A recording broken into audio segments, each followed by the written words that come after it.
the greatest closer of all time, Mariano Rivera, will retire at the end of the 2013 season. In a news conference at George M. Steinbrenner Field on Saturday morning, the 43-year-old Rivera made the expected announcement official with his family, Yankee owner Phil Steinbrenner and all his teammates, led by Derek Jeter and Andy Pettitte, at his side. "After this year, I will be retiring," said Rivera, flanked by his wife, Clara, and his two sons. Before making the announcement, Rivera joked that general manager Brian Cashman broke team policy and gave him a 3-year deal. "It's not too easy when you come to a decision like this," Rivera said, turning serious. "After this year, I will be retired. Now you're hearing it from me. It's official now." Rivera said he would have retired at the end of last season if he had not gotten hurt. "I didn't want to leave like that," he said. "I felt like I wanted to give everything." On Saturday afternoon, Rivera is expected to pitch in a game for the first time since early May when he crumbled to a warning track shagging flies at Kauffman Stadium in Kansas City. Rivera tore his ACL and has not faced an opponent in nearly a year. Asked how he wanted to end his career, Rivera said, "The last game I hope will be throwing the last pitch in the World Series. Winning the World Series, that would be my ambition." With his retirement, Rivera will become the final major leaguer to wear number 42. Rivera cherished the fact that he would be the last player to have the number because of what Jackie Robinson represented. After 2013, Rivera plans on taking some time off to vacation with his family. He will devote even more time to his work with his church and eventually would like to mentor Yankee minor leaguers. Before falling in Kansas City, Rivera planned on 2012 being his final season. Rivera wanted to finish his remarkable story in more upright fashion. The son of a fisherman, signed out of Panama for $3,000 to be a shortstop, Rivera vowed in Kansas City that he would not go out in such an ugly way. Rivera made his decision before spring training and everyone around the Yankees felt this would be his final season. Manager Joe Girardi said he was thankful to have one more season when he could call Rivera for the 9th inning. Cashman said he will not be able to find anyone like Rivera again. "He is irreplaceable," Cashman said. "He is the greatest of all time. I've known him since he has been in the minor leagues. He has never changed once.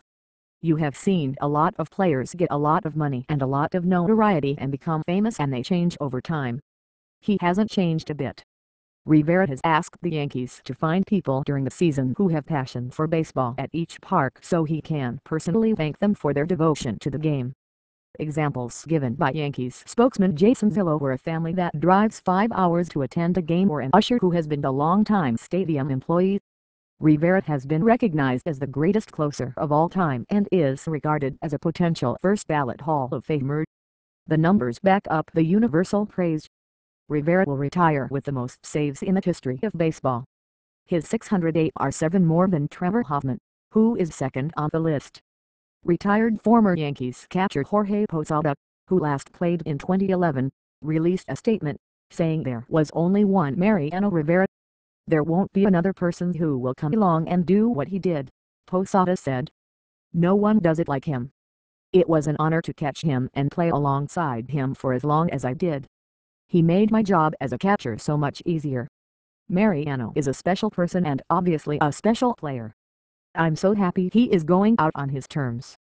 Now every time he steps into a ballpark this year, teams and fans can celebrate and appreciate what he has meant to this great game we play."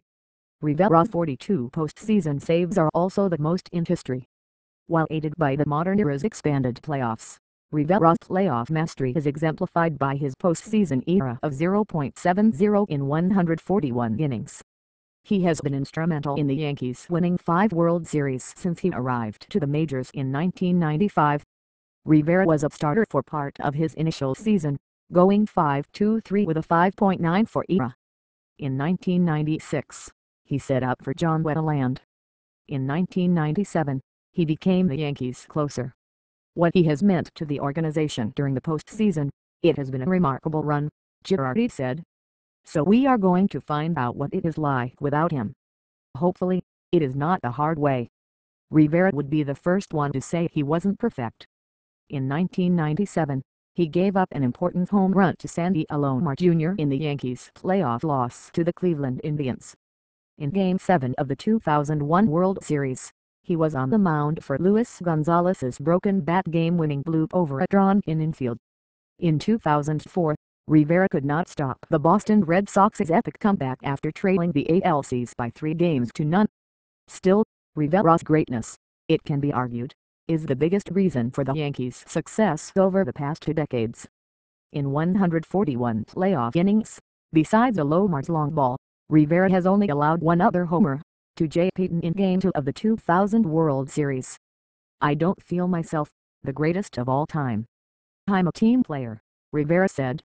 "I would love to be remembered as a player who was always there for others." In 2003, Rivera made the Aaron Boone ALC's Game 7 winning homer possible by holding the Red Sox scoreless the final 3 innings. Rivera's teammates and opponents have often talked about how knowing that Enter Sandman would play over the loudspeakers made the game seem shorter, as if Yankee opponents only got 24 outs instead of 27. The feeling was that if the ball got into Rivera's hands, the game would be over,